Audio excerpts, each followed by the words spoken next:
interpretation si Mayor Sebastian Baste Duterte dun sa sinabi ni Senator Amy Marcos na nag-apologize daw sila, and essentially she was trying to present herself as a mediator, no, at she was trying to project herself as someone who's effectively mediating sa pagitan ng Marcoses at Dutertes, at essentially presenting herself, no, as this great stateswoman of Philippine politics. So may sagot si Basta dyan.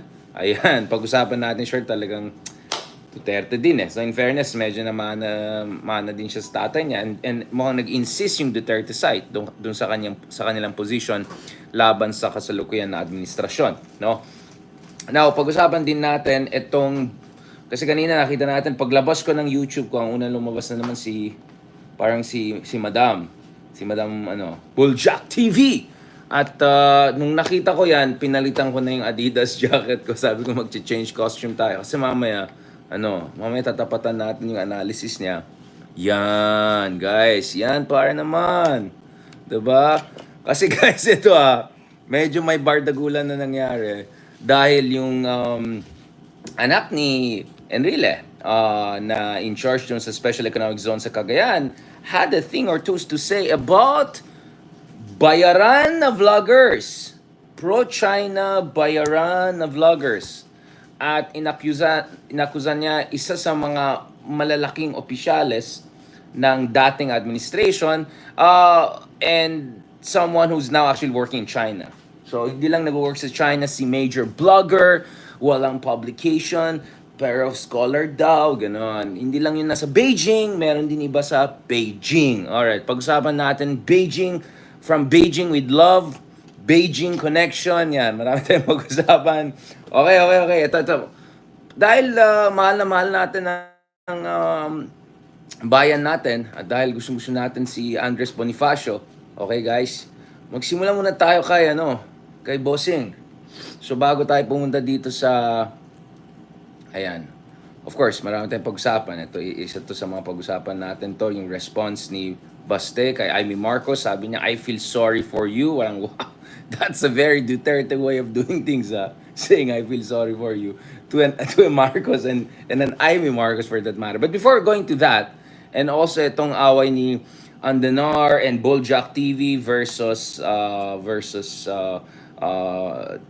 yung appointee natin sa Cagayan, who happens to be also, of course, daughter of course, ito yung immortal, diba? Si JPE. Ayan, okay. Bago natin pag-usapan itong mga to, guys, pag-usapan muna natin yung paborito niyong senador ng bayan, ang pinaka-expert sa constitutional issues, ang lodi ng mga chacha studies. Meron tayong chacha studies. Parang maganda yan, charter change, chacha studies. Okay yun parang magandang pag-aaral. Siguro marami mag-enroll yan pag sinabi mong Chacha Studies. PhD in Chacha Studies. Ayan, okay. So kanina may interview si Bossing doon sa ABS-CBN with our very very good friend si Karen Davila. Congratulations of course to her doon sa mga awards niya. Ano yung Gawad La Saliana ba yan? Or something like that. Okay, anyway. Wala Hindi ko alam. Wait lang, paano ba man-nominate doon? O mamaya, hindi na ako magsalita. O mamaya mapaamak tayo dyan. Okay. Wait lang guys, ayusin natin to. Ano ba nangyari dito? Oops.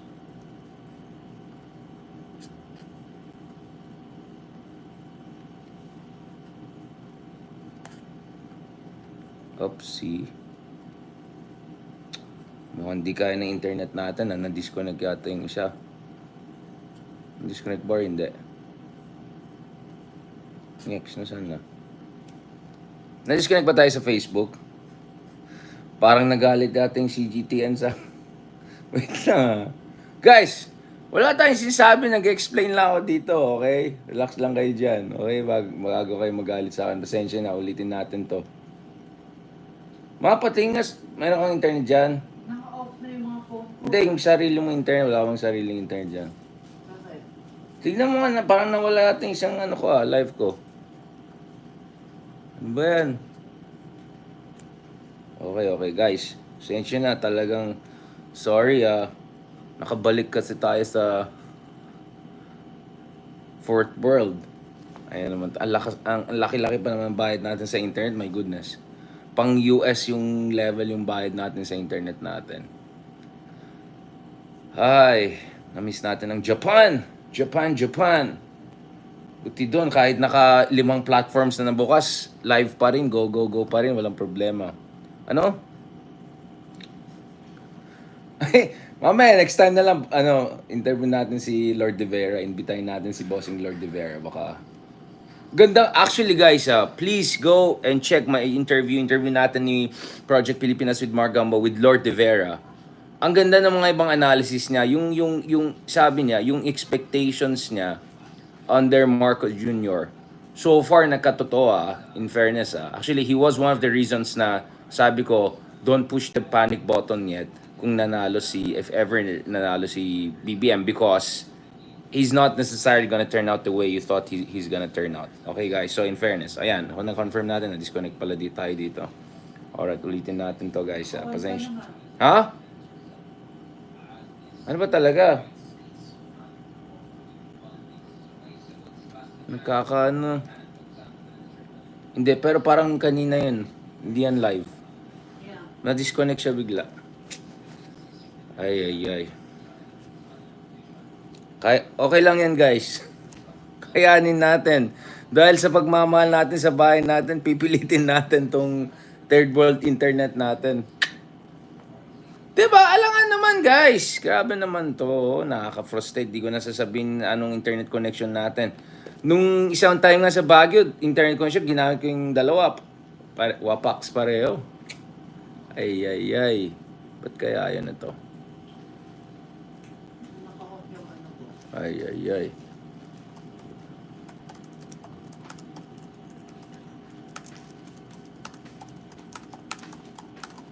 Yan, ulitin natin Kailangan guys, yan ang kagandahan ng vlogging. Kitang-kita nyo lahat ng mga dinadaanan natin sa bawat araw. Alright, at least nakikita nyo yung efforts natin. Okay, let's try this again. One more time.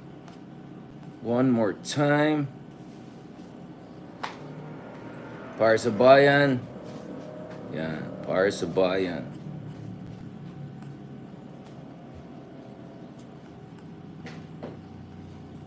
Kaya tama siya sabi ni Leloy Kahit minsan hindi ako number 1, minsan number 2, ganun. Number 1 pa rin tayo sa mga hindi production level na podcast. Tama si Leloy. In fairness, magaling din si Leloy. Sabi niya, bro, kahit di ka parati number 1, for sure number 1 ka sa mga walang production. Kaya ito lang booking na naman yung mga, natin, kulang sa production team. Ayan, okay. Ito. Let's give it the next try, okay? Don't worry, guys. Ulitin natin to, Nahirapan talaga itong internet natin dito. Okay. Let's get the ball rolling.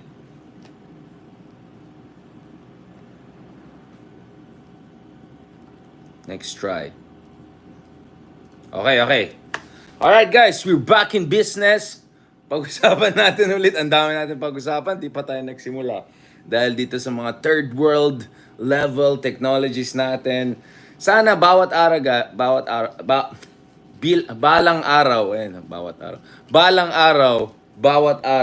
matino yung internet natin para tuloy-tuloy. Na-miss ko tuloy yung lives natin from Tokyo boys. Grabe naman kayo dyan sa TikTok. Wala man lang nag-like dun sa pinost ko na medyo cute naman. Hindi mo talaga matansyahan yung algorithm, no? Yung isang click sa isang platform, di-click dun sa isang platform, click sa isang platform, di-click dun sa isang platform, bahala kayo dyan. Kaya sabi ko, magla-live na lang tayo para sabay-sabay na tayo. Okay, ito guys. So, ito yung i-signpost na natin, pag-usapan natin. We're gonna talk about quite shortly dahil ang delay ng pag-start natin and I have to catch up with other work. Itong response ni BASTE kay IMEE Marcos, so essentially shutting down the possibility for a kind of a de-escalation, or even possibly, I don't know, some sort of modus vivendi, a new understanding. Okay, isa yan. Pangalawa, of course, ito yung malaking accusation ng isang top official sa Cagayan, who happens to be, I think, last time I checked, the daughter of Mang JPE, the current legal advisor to the president, the former defense minister of the late Marcos Sr. Dictator, strong man, okay? I don't know anong politically correct term nowadays. And before that, pag-usapan natin yung paborito niyong senador. Okay, ito, i-live na natin to, guys. Let's do what we were supposed to do before nag-cut tayo bigla. Diba? Yan kasi, hindi ko alam nangyari. Sinasabotage tayo eh. Pag-usapan ko pa lang yung CGTN. Uy guys, speaking of CGTN China, nakapunta ako doon. Ganda ng building nila. Nung pumunta kasi ako sa North Korea, guys. Nung pumunta tayo sa North Korea, I had to pass through Beijing because that's really the only way to go to North Korea. Speaking of which, I think I should make a special vlog, no, doon sa meron ako mga documents from North Korea. Sayang. Kasi ang ganda eh. Kung sana vlogger ako nung time na pumunta ako sa North Korea, just before pandemic and all, di ang dami natin ginawa. But anyway, I was just thinking the other night, sayang yung mga pictures na kinuha ko sa North Korea, mga conversations, etc. Yan, maganda yan. So, balikan natin yan. But anyway, so I had to pass through Beijing, and then so in Beijing, hinahanap nila ako. So siguro some interviews about Korea, about regional issues. Ang ganda ng buildings nila. There's this kind of gigantic elephant-shaped kind of building. Social. Tapos yung co-host ko pa na professor na Chinese, sobrang bait pa niya, hinatid-hatid pa tayo, naka-Mercedes-Benz pa siya, di ba? Saan ka ba? Sa China lang ako nakikita na junior professor, naka-Mercedes-Benz na. So sabi ko, wow, okay ah. Mukhang talo tayo ah. Okay, ayan na naman yung mga nagka-comment na old money outfit. Ayan na naman tayo, bubuli na naman tayo ng mga to. Wait lang, ilabas natin ah. Ang tagal ko hindi gumamit na paano ba to? Okay, kaya talagang walang production eh. Okay, mali. Ulitin natin ah. Ilabas natin si... Baka alam ni mother to. Browser ba? Kaya nga, ba't ayaw? Shucks, ba't ayaw? Ayan. Ito. Makukuha na rin natin to. Okay, ito. Guys, ito na. Ito yung pinaka-loading nung senator. Okay? So, nung tinanong si Senator Robin Padilla, kamusta ang unit team? Ito po yung sagot niya. Wait lang. Ma'am, ito lang po, isunod ko lang po. Ganda ng bigote ah. Ma'am, ito lang po, isunod ko lang po, Alam naman po natin na itong Duterte at ang Marcos, ito po ay magkaalyado. Ay, di ko po alam yan. Di ko alam yan. Naniniwala kayo hanggang ngayon?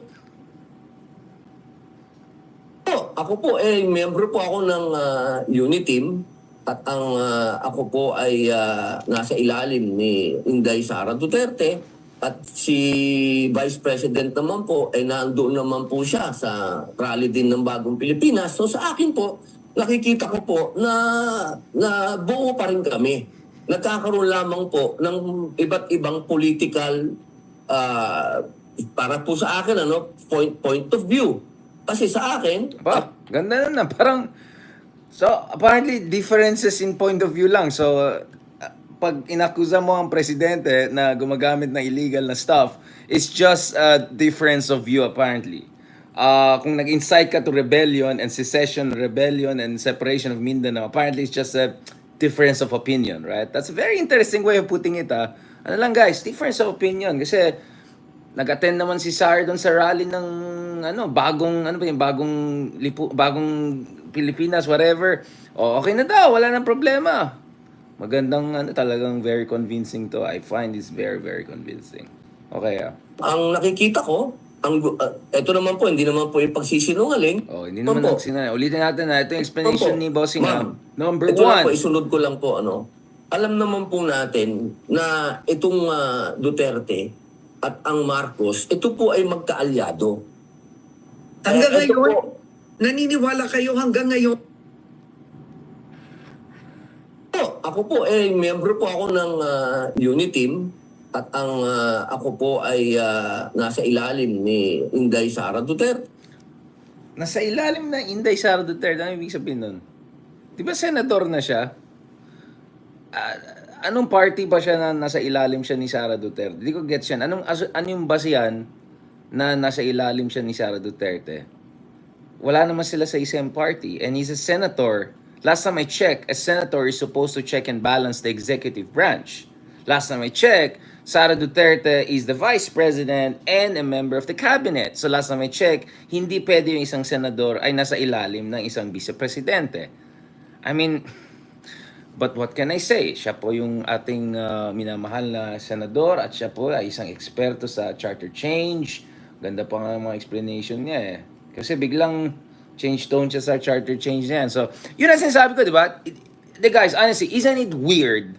Now, of course, we know the reason, right? But, just for a moment, kung ikaw isang alien, okay, tumitingin ka, okay, whatever. Tumitingin ka sa Pilipinas, meron kang saligang batas na sinasabi ng separation of powers. Right? Ang ibig sabihin ng separation of powers is bawat branch of the state can check and counterbalance each other. So no branch of the state is necessarily under the other branch of the state, right? Or hindi siya subsidiary, all right? Hindi siya sidekick lang. Hindi pwede siya na Robin to the Batman. Hindi pwedeng ganyan. Ang problema is, yung iba akala nila pwede kang maging Robin to the Batman of the vice president pag naging ano ka na, senador ka na. That's weird. The job of the senator is to fiscalize the executive branch. Now, it's perfectly okay na may reasonably good relationship ang Senado at ang executive branch when there is a convergence of national interest considerations. Okay yan. Hindi ko sinasabi na dapat mag-aaway sila. Pero yung idea na sasabihin mo na ikaw ay nasa ilalim ng isang vice-president habang senador ka ng bayan, that means medyo kailangan pa ng crash course ng mga tao to, diba? At si Vice President naman po, Ito naman yung isang, so that's the first part na I found kind of interesting, aside from doon sa bigote. Galing ni Sir, hindi ko kayang gawin ganun bigote ko. May beard tayo, pero yung bigote natin, parang hirap gawin ganyan. Paano ba yung ganyan kong bang ganyan? Anyway, doon naman po siya sa rally din ng Bagong Pilipinas. So sa akin po, nakikita ko po na buo pa rin kami. okay, so magdaan ka lang sa rally, okay na. Kahit yung sinabi nung tatay nung isa na ito, nagda-drugs yung isa, sabi nung isa, magre-resign ka na. So, Lamang ganun po yung ng level of analysis. Iba't ibang political, para po sa akin, point of view. Kasi sa akin, ang nakikita ko, ito naman po, hindi naman po yung pagsisinungaling. Ito naman po, ma'am, ito lang po, isunod ko lang po. Hindi naman talaga pagsisinungaling, guys. Anyway, ipopost ko yung buong report para you'll check it on your, as I said, of course, respetuhin natin copyrights, etc. So snippet lang ito. You're free to watch, I think 1 hour 45 minutes yung buong interview na yan para ma-appreciate nyo naman yung kagandahan ng usapin constitutional amendments, usapin people's initiative, usapin bayan. Now, interestingly, may isa pang news na si Robin Padilla, Senador Robin Padilla, senador na sa ilalim ng isang vice-president. I don't know kung anong system yan, pero apparently ganyan yung sistema natin. But anyway, ayon kay Robin,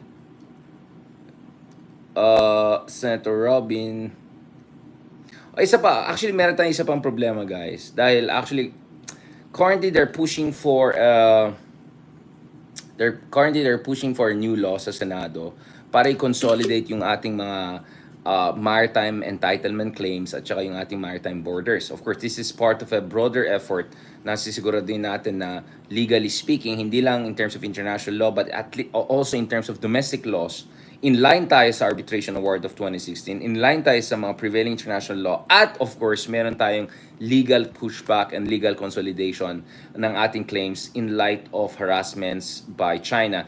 Now, one of the interesting things is that actually I know for a fact that there's another senator na medyo paalis na medyo problematic, na medyo pro-China.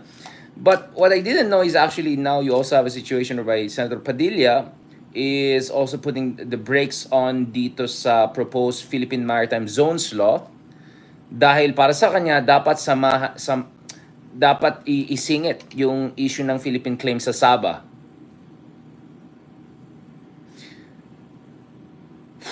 So, how do you respond to that? Okay, I mean, obviously, in theory, all of us want Sabah to go back to the Philippines. Alright? But for that to happen, dapat handa tayo na magkakagyera with Malaysia.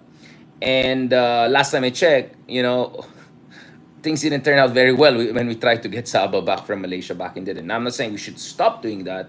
I'm just saying, if you're gonna do that, be ready for countermeasures from Malaysia. And we know for a very long time yung mga Malaysians, they created troubles in Mindanao para ma-distract tayo.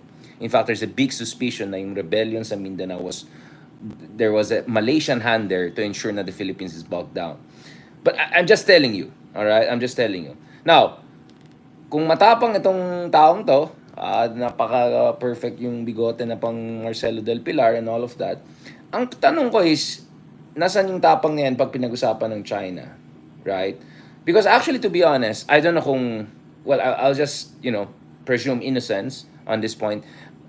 Let's say, indirect effect ng ganitong posturing yan because, seriously, the moment you do that, you're going to create a major diplomatic crisis with a fellow ASEAN country, and you're going to create a major diplomatic crisis with a country that we already had a major diplomatic crisis back in 2013 nung sinugod ng mga Sultanate people yung Sabah, and you're going to have a major diplomatic crisis, in terms of cooperation with ASEAN, etc.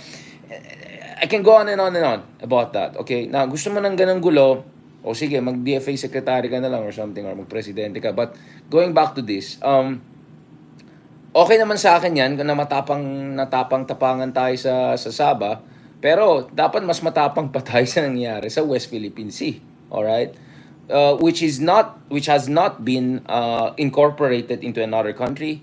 We're still fighting for it. We're talking about a large area. We're talking about billions of dollars of resources. We're talking about potentially trillions of dollars of resources kung sinama mo pa yung mga oil and gas sa reed bank, etc. So ang tanong ko is, ano ulit yung stance ng mga taong ito pagdating sa bullying ng China sa Pilipinas ngayon? So, yan ang problema sa mga ganitong empty posturing na yan. It doesn't think through yung mga next steps in terms of diplomatic implications. But sige, sabihin natin, okay, tapang tayo. Laban para sa bayan. Okay, go. Then ang tanong ko, kamusta naman ang stance nyo dyan sa China? Sa West Philippine Sea. Kung talagang matapang kayo na. Because this is the effect. If nabablock itong efforts to push ahead with the Consolidated Philippine Maritime Zones Law, which is supposed to strengthen our legal position and bring it in line with international law and arbitration award of 2016. If you're blocking that by pushing for some, fill in the blank kind of position, then actually you're helping China's case. I'm not saying that's the intention here, but that's the effect here. All right, that's the effect here. Because honestly, for me, I think the issue of Sabah should be dealt with separately through, I don't know, a separate kind of approach, right? Siguro hindi lang maritime zones law, I don't know, some sort of, Philippine new map, whatever. Okay, I can go on and about it. Okay, pero sana, wag natin kalimutan na urgent yung problema natin sa West Philippine Sea. And arguably, it is a case whereby actually we have to fight immediately and urgently because every day, habang humina yung positioning natin sa West Philippine Sea, talagang aagawan tayo ng ibang bansa, especially yung China. Alam natin yan. So, yan ang sinasabi ko na my big problem is empty posturing. And even worse than empty posturing is when it comes at the expense of our national interest, urgent national interest. And as I said, gusto mo matapang, anong tapang natin sa West Philippines? Magpakita rin tayo dyan para magsayang buhay, di ba? Anyway, now let's go to a related interesting issue while we're on the issue of China. Medyo mainit-init ang usapan kanina kung nanood kayo ng Buljak TV. Hindi naman ako nanood pero lumalabas sa akin kasi inaayos natin yung natin Alright. Yung fashion natin kasi iniidolo natin yung mga iba dyan. Ito guys. So, medyo may back and forth ngayon because between an Enrile and a former top press person of Duterte, again dito sa issue ng China. So, Cagayan Economic Zone Authority Administrator and Chief Executive Officer Katrina Ponce Enrile, who happens to be the daughter of Chief Presidential Counsel Juan Ponce Enrile, who happened to be the Defense Secretary of the former Marcos regime. Ayon sa kanya, si dating Press Secretary Andanar was funding vloggers Katulad ni letter letter S. Yan. Using daw pera from China. Aba, talagang ano to medyo ano. Wait lang, bakit ang bukas dito yung pro, pro-China? Ay, wait lang Maghanap tayo ng nadulas tayo. Maghanap tayo ng alternative source kasi I want to go to the original accusation first before going to the response. Alright? Para naman fair tayo dito. Okay? Kasi ito, response na kagad. So parang medyo mas prominent yung ano. Okay. Bakit ganyan to? Ayan na naman tayo. Mainit ang usapan sa Pilipinas. Pero guys, we talked about this very, very seriously for quite some times, no? Ano to? Pure foods over Delimondo. Ayan na naman tayo. Talaga tong mga taon to, ginagawa nila ng kalokohan to. Ayan, ito. Kunin ko na lang yung una. Okay, wala tayong mahanap na wala na kasing CNN Philippines. Usually, mga ganun na legit na hinahanap ko pag ano. But anyways, dito na lang tayo sa mga ganyan-ganyan publication. Okay, ano to? Okay, billionaire or whatever, yung mga ganyan.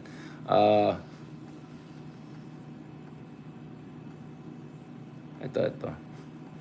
Uy, masarap yung corn beef na In fairness, masarap yung isang corn beef. Nasaan ka na? Ito. Para balik tayo sa first part. Okay. Del Mundo ba yan? Del Mundo? Pure foods over Del Mundo. Ayan okay. Kasi food vlogger din pala si si Martin Andanar. Ibang klase. May pinost siya dito Pure foods, corn beef. Ayan. Ibang klase. Nangasara. Kasi may-ari yata ng Del Mundo yung isa. Pero honestly, no offense sa Pure Foods, pero mas gusto ko yung isa. Yung isa nga, ubusan ka agad Yung isang, okay, ito. Medyo, kala natin, ang awa yan ay hanggang lang. Coca-Cola and Royal. Okay, ito. Okay. So, as we said, Katrina Enrile accused Andanar, a former news anchor turned secretary of Duterte's Presidential Communications and Operation Office, of playing a significant role dun sa financing ng mga disinformation campaign by local vloggers. Ayon sa kanya, Martin Andanar is not based here. He's in Beijing funding all this disinformation like bullshit. Okay, alright, okay. Post na lang natin. Wala akong sinasabi Wala akong sinasabi. Post lang natin. Cagayan Valley. Ito yung sinabi. So, Martin Andanar daw ay behind. Now, obviously, if you remember, there was an accusation also back in the day when Digong was in power na... Okay, guys, I'll put it this way. I'm not saying anything. Wala akong sinasabi. Ang sasabihin ko lang ay ganito. Pansin nyo some of these bloggers, out of nowhere bigla, ang dami na nilang followers. Pansin nyo ba?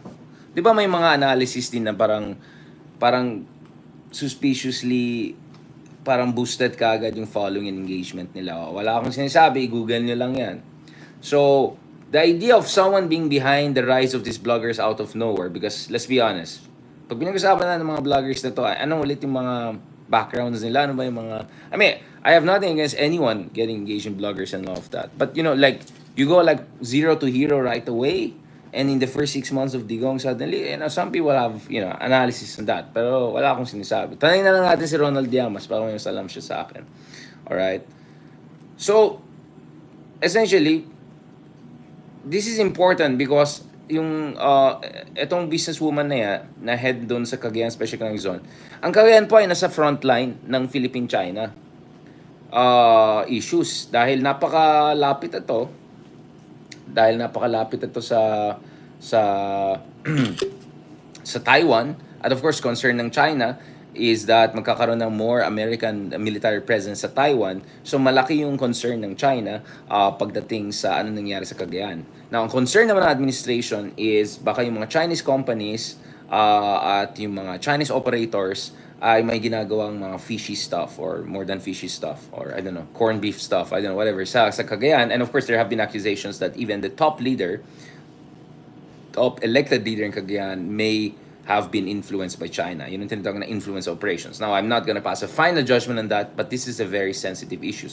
Now, obviously, it's so sensitive na napasagot. Ito si Madam. Okay? To be fair, I want to also get her side, di ba? Since hindi naman tayo kasing high level na hindi natin siya ma-interview, so let's just have let's have highlights. Alright? Alright. Oh, ito. Ang daming commercial, ah. Ito. Aba. Let's get, Lodi. Okay, guys, Okay. Panoorin muna natin si... Hello! Magandang araw, Pilipinas! Sa lahat ng mga palangga, Luzon, Visayas, Mindanao at sa buong mundo. Kumusta kayong lahat? Grabe, talagang pinag-uusapan ang aking alindog sa buong social media, pati na rin sa mga mainstream media. Kaya naman kagabi wala tayong live kasi nag-sleeping Big time, Diba? Parang, Big time. kamukha lang ni Cinderella at saka ni Sleeping Beauty. At syempre, nagbanat at nagkapalat, nagpiko ng pera. Pero bago ang mga eksenang kaganapan, mga palangging-ging, hayaan niyo munang ipakilala ko sa inyo ang Sendwave app. Sa Sendwave app, libre ang padala papuntang Pilipinas. Ang dami pala siyang send. Okay. Canada, wait lang, guys. Ilabas ko yung highlight part niya. Paano ko pa maano tong isang to? Hindi, kasi guys, we have to get her side. It's a fair thing, diba? Journalistic practice yan. First, fair journalistic practice yan. Para naman. Pero paano ko to paano ko siya ma-move? Bakit ganyan? But anyway, diretsoy na lang natin to. Mag-low tech muna tayo, guys. Kasi di ko kailangan ko i-forward kasi ang dami niyang mga talo pa ako sa mga side comments.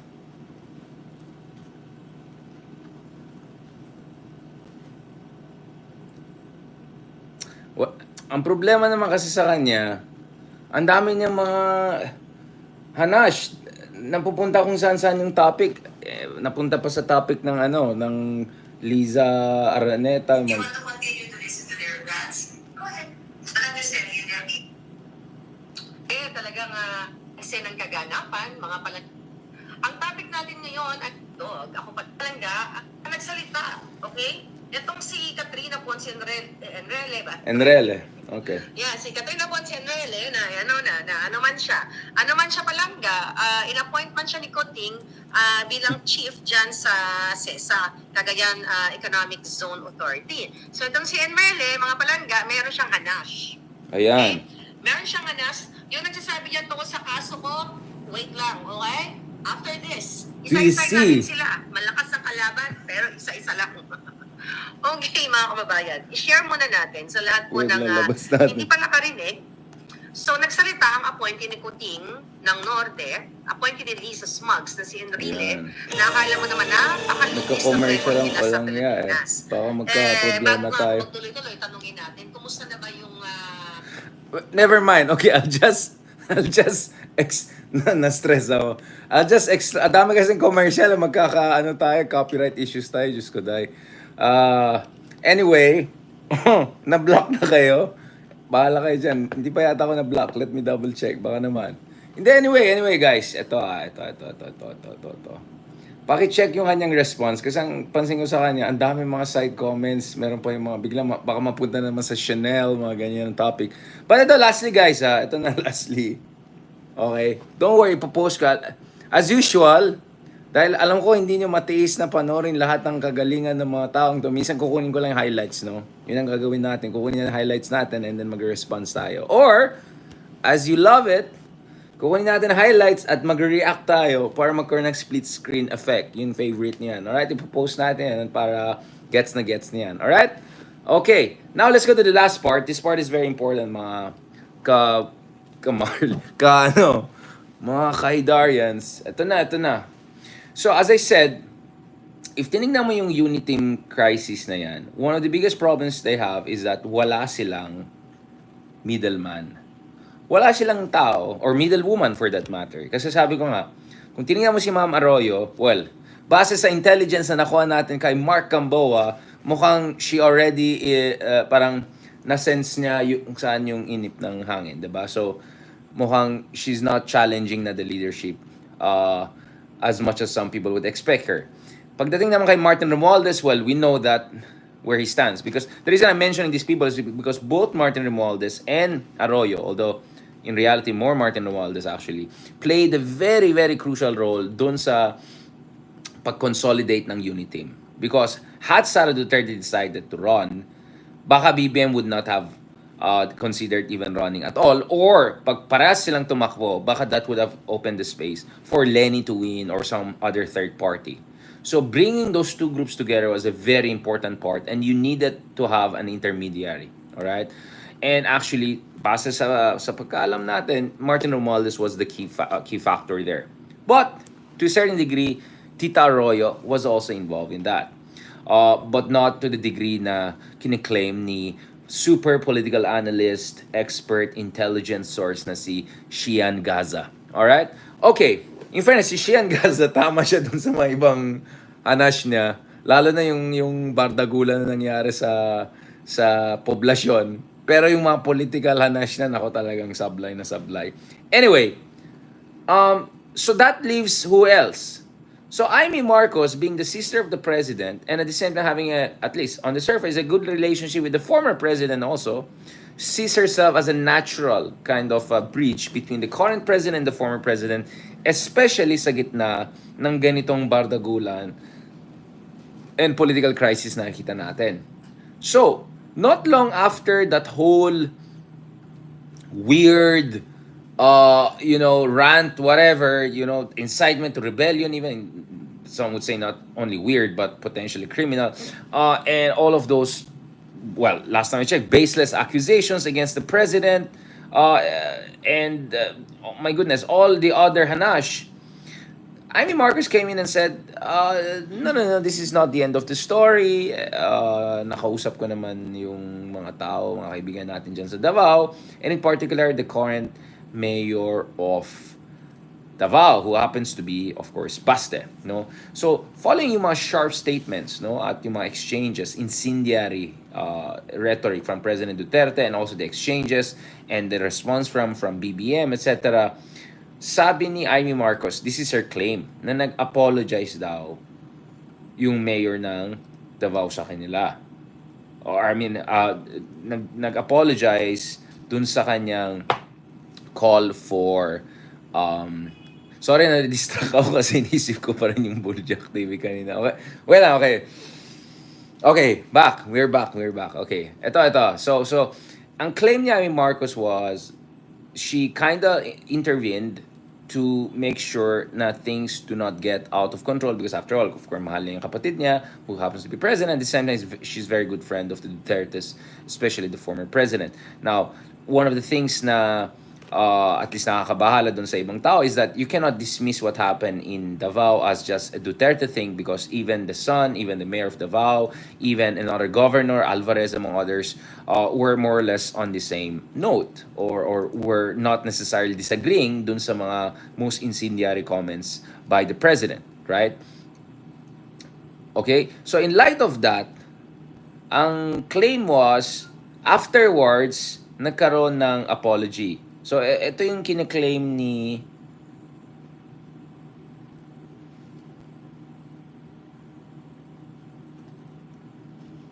sorry, I'm just trying to find kung tama itong quote. Okay, so screenshot ko para kayo mismong ito yung quote of IMEE Marcos. No, this is important because, as I said, di ba, knowing how conflict avoidant BBM is, or rather, how he wants it calibrated and strategic, you would think that IMEE's intervention is not totally unreasonable, and that in a way baka meron pang blessing from BBM, or at least BBM would welcome it. So ito yung sinabi. Sabi ko, "Oh, yan, bakit pinagsasabi mo yan?"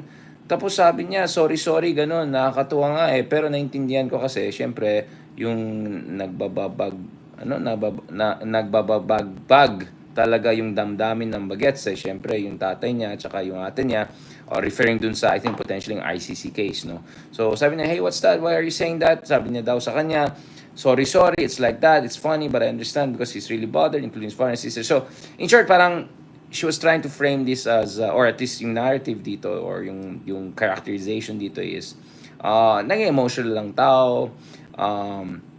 Si Sarah naman talked about brotherly love, her love for her family. So, in a way, she tried to play it down. So, for a few days, yun yung naging operating assumption na baka things just got a little bit out of control and a little bit emotional, and then suddenly, you have this response from the mayor of Davao. I don't know the circumstance of that. Maybe our Davao friends can tell me about it. Ito pa. Sabi niya, lumapit pa sa akin ay si Mayor BASTE Duterte. Ito. Para mabasa niyo on your own, okay? Kasi, alam mo naman, hindi naman tayo katulad ng mga nagbubulyakan lang. Talagang everything we do, base yan sa evidentiary documentation. Alright, ito, okay. So, ito yung kiniklaim, So, lumapit sa akin ay si Mayor BASTE Duterte, nagsusorry, naintindihan ko naman kasi, syempre, sobrang emotional siya, dahil isipin mo naman, ikukulong yung tatay mo at yung ate mo, talaga naman, magre-revolusyon lang yung damdamin.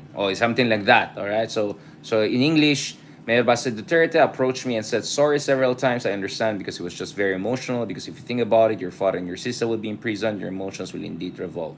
Okay, I'm not sure about the translation, but whatever. But more or less, it got the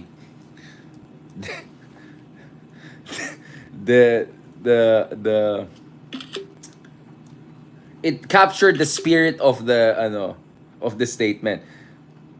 But lo and behold, over the weekend, I think this happened on Sunday. Sa Sabat na yan, sabi ko, di ako mag-comment. May mga media na gusto mag-interview sa atin. Sabi ko, no, thanks. Sunday yan, di ako magpapa-interview. Especially political issue pa, Diyos ko. Okay, not good for my soul. Okay, ito. Nag-Facebook post ito si Mayor BASTE at sabi niya, Madam IMEE, linawin ko lang kasi ginagamit mo na sa drama mo dyan sa media. Humingi ako ng tawad dahil naawa ako sa'yo, hindi dahil sa mga sinasabi ko tungkol sa kapatid mo na presidente. And then, I think that part is Bisaya. Please just translate for me. Ayan, so, Madam IMEE, I just want to clarify because you're already using me in your drama in the media. I apologize because ayan naman tayo, yung mga translations. Okay, anyway, apologies because I felt sorry for you, not because of what I said about your brother, the president. Stop using me with your fake empathy. So that's the Bisaya part. Undang. Okay, yung mga, ayoko na sabihin, baka magkamali tayo sa Bisaya pronunciation natin. So yung part na yun, importante yung translation sa akin. Stop using me with your fake empathy. I had already forgotten your actions once, but you continue to be a nuisance. Okay, so that's what that part means. Okay. At least ito. Okay. Clarify ko ulit dun sa mga Bisaya natin kaibigan ko, tama yung translation na yan. But okay, so this is pretty big. This is essentially shutting down any effort or public posturing by some people as somehow kind of an intermediary. So with that said, ang tanong ko ngayon is, ano na mangyari ngayon? Diba? Kasi, pati si Amy Marcos, ginanon, diba? So, medyo magulo. Gist of the story, right? Yeah, indeed gist of the story kasi this is translation. So, it captured the spirit of the paragraph or whatever. Okay, anyway. Rough translation na lang sabihin natin just to put it nice. But at least the Bisaya part, hindi ako marunong Bisaya. So, at least now, nag-gets ko ano ibig sabihin ng part na yan. Okay. Tsaka kung tama naman si Marcos, si BASTE, he has yung style ng tatay niya eh. Yung very visceral, emotional, strong yung kanyang messaging and all of that. So to do that to Amy Marcos, wow, that's quite something. So I'm wondering anong response ni Amy Marcos or magre-respond siya at all. And I'm also wondering what's going to be the long-term implications of that. Kasi that essentially just leaves Sara Duterte as the only one who can breach between the two sides. So we're gonna talk about that more we're gonna talk more about that in the coming days. Kasama po natin si Ronald Llamas among others. But for tomorrow, guys, we're gonna have a little bit of a detour. Pag-usapan natin ulit, balikan natin itong issue na to. Uy, JK, umayos ka, huwag kang epal dyan. Umayos kayo dyan. Mamaya, block natin, ha? Ba-block kita, ayan. Yan. Alright, okay. That's, guys, I enjoy doing that. Okay. Anyway, isa ka pa, ma-block ka na, umayos ka.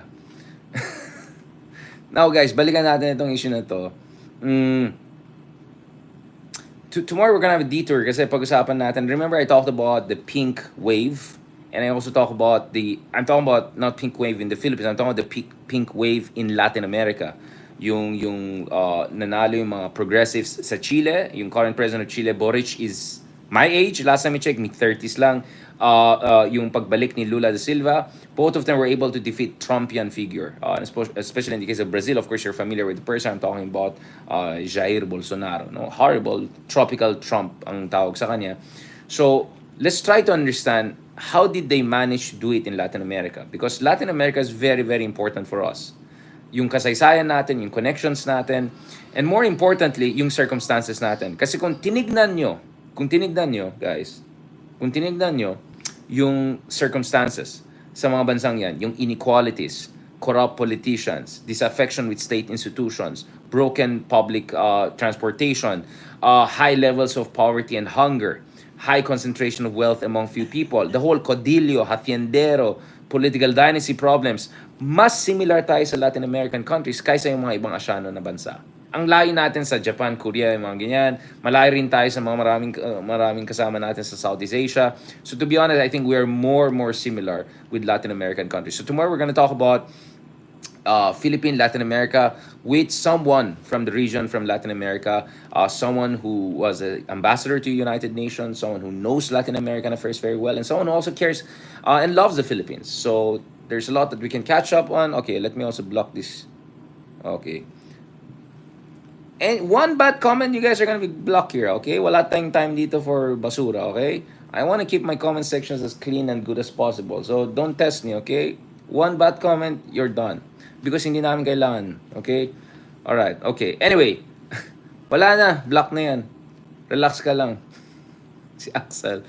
Alright, so please stay tuned dun sa interview natin tomorrow, and then we'll also try to catch up with our very good friend and of course co-host R&R Ronald Llamas, and then hopefully also soon catch up rin tayo with Lelo Claudio and other experts for more big picture analysis. On that note, thank you very much. Maraming salamat. Pasensya dun sa mga technical issues, sa mga delays, etc. Ganun talaga. Pag nakabalik ka sa third world, biglang gumana ito, hindi gumana ito. Wala naman production. So again, thank you very much from the country's #1 political podcast, with the caveat that, well, sometimes kahit hindi mag-#1, at least #1 na hindi produced na political podcast, alright? Thank you very much. God bless, and talk to you soon. Thank you. Thank you again for your kind support and all. Again, please, okay, magano tayo. Vlogger style. Please subscribe to my channel on YouTube, Richard Hidarian Vlogs. Subscribe also to TikTok, Richard Hidarian 007, and subscribe sa Facebook. Libre lang po yan, Richard Foronde Hidarian. On that note, thank you very much. God bless, and talk to you soon.